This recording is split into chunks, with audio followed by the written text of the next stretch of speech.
NFL Week 6 is here, and it's time to make this weekend's NFL best bets. I've come up with one 4-game parlay created over at Bet365, but not your typical parlay. I've grouped together a variety of different props to try to create a simple and fun bet to cheer on in this weekend's NFL predictions, picks, and parlays. So let's get into it. If you like this video and want more, give this video a like, subscribe to the channel. Whether you agree, disagree, or you see other bets that you like, be sure to share those in the comments as well. And if you want to get a big, great bonus offer for new customers, check out signupexpert.com/shredthespread. You can see lots of great offers, great opportunities to scoop up some great bonus money and boost your bankroll before you make your bets this weekend. That link is down there in the comments of this video. Parlay number one, let's go to the Texans and the Patriots. The Patriots got tired of the Jacoby Brissett experience and are turning to rookie Drake May this week to start a quarterback after a dismal 1-4 start. Houston may not be covering spreads. They're just 1-3-1 ATS, but they are winning games straight up, and they're 4-1. Houston did lose, though, wide receiver Nico Collins to injury last week, which is a big loss. But then if we flip over to the New England side, they're littered with injuries throughout the secondary, the offensive line, and running back Stevenson and wide receiver Bourne are also questionable. Bourne was limited in practice this week. Stevenson missed it entirely. Their offensive line has given up the second most sacks, 19 so far, and that's unlikely to improve against the Texans defense that has put up the 8th most sacks with 15. Not a recipe for success for a rookie QB in his first start. The Pats wide receiver group have totaled the fewest catches and yards of any team in the league. The offense as a whole is ranked 31st in yards and points per game. The Texans do not cover a lot of spreads. The Patriots don't usually win, though. I'm just going to ask for the Texans money line here for leg one. Number two, Commanders and Ravens. The 4-1 Commanders travel to Baltimore to face the 3-2 Ravens. Both teams have been money makers for over-bettors this season, going 4-1. Powered by offenses that rank first in points per game for Washington at 31 points per game scored, and second for Baltimore at 29.4. Throw in some defenses that rank 26th for the Ravens, giving up 25.2 points per game, and 20th for Washington, giving up 23 points per game.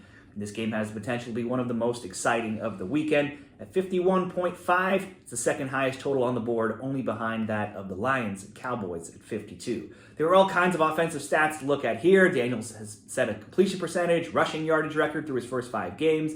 Washington had a run of 19 straight red zone trips going where they had scored points. For Baltimore, they've rushed for 100 or more yards now in 38 straight games this season. They've outrushed opponents by over 100 yards each game for a total of 700 more rushing yards than their opponents on the season. They're coming in off of a game with the most ever points scored in a Ravens-Bengals matchup last week that saw 79 points. Derrick Henry, obviously a good rushing prop in basically any game, and he faces a 22nd ranked Washington run D, giving up 130 yards per game on the ground. But then the Ravens have given up the second most catches and yards to opposing tight ends, which could also make Zach Ertz a target for prop bettors as well. He has 17 catches in 5 games for Washington. His catch totals have been 3, 4, 5, 3, and 2. The Ravens games have averaged 57 points per game so far, while the Commanders games have averaged 54. Surely, both teams can at least get 2 touchdowns in this game. You can create that prop by going over to the team props or the same game parlay selections, choosing both teams to score over 1.5 touchdowns. And why not throw in Zach Ertz to at least have 1 catch as well for that same game parlay, leg 2 of the overall bigger 4-leg parlay. Number 3, Chargers and Broncos. This looks like if the last game looked like it could have been one of the highest scoring games on the weekend, this one looks like it could be possibly one of the lowest scoring, and this has a total of 35.5, which is the lowest on the week. The Chargers are 2-2 and 4-0 to the under, and they're coming off of their bye week. They're 28th in points per game scored with just 17. They're first in points per game allowed, giving up just 12.5, and they're 5th in yards per game allowed as well. Meanwhile, the Broncos are 3-2, and they've won 3 straight. They are 3-2 to the under, 22nd in points per game scored at 19.2, second in points per game allowed, just 14.6, and 3rd in yards per game allowed. So we have 2 poor offenses and 2 strong defenses meeting up here. Herbert is still yet to throw for more than 179 yards in any game, and the Broncos have cluster injuries now on the offensive line. None of that looks like this game could be one that adds up to a lot of points. In past meetings, 3 of 5 and 5 of 7 have hit the under. The last 2 had scores of 16-9, 24-7, and only 1 of the last 7 made it into the 50s. We're going to tease this total all the way up, or just go to the alternate spread market and go all the way up to 50.5 and take the under.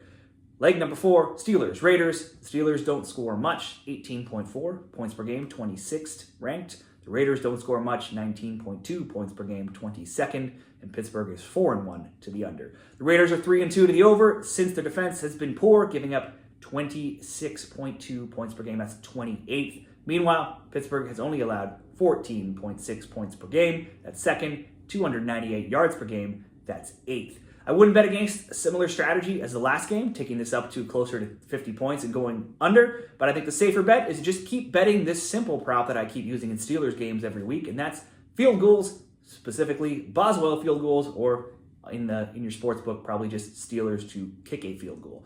Boswell is 12 of 13 on the year. He has one field goal in at least every game, multiple field goals kicked in 3 of 5. We'll pick Steelers over 0.5 field goals.